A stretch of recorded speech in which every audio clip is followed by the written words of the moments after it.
Remaja ini terlahir pria tapi alami menstruasi, idap kondisi langka sampai murung gegara dibully. Sosok remaja laki-laki bernama Putra atau kini dikenal Puput mendadak alami menstruasi dan idap kondisi langka. Sebab Putra yang terlahir sebagai seorang laki-laki justru mendadak mengalami menstruasi di usia pubernya. Kini Putra sudah menjadi seorang wanita yang dikenal bernama Puput. Cerita Puput yang dulunya bernama Putra ini pun mendadak viral di media sosial.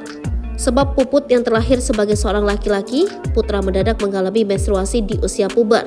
Dilansir Tribun Medan dari kanal YouTube Faisal Soh, Puput bercerita tentang kondisinya saat itu. Dicari tahu lebih dalam oleh Faisal Soh, Putra yang kini kerap dipanggil Puput itu ternyata divonis mengidap pseudohermafroditisme.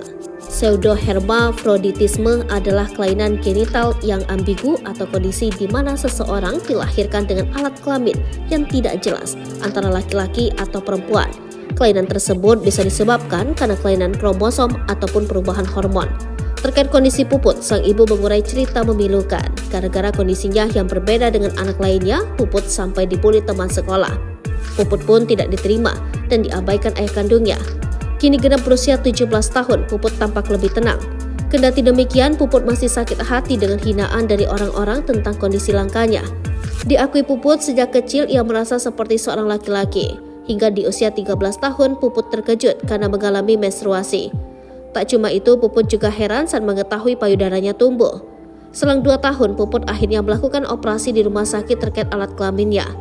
Diungkap Puput, ia kini sudah berdamai dan menerima kenyataan bahwa dirinya adalah perempuan. Ditanyai soal orientasi seksual, Puput terbuka bahwa dirinya sekarang suka dengan lawan jenisnya yakni laki-laki.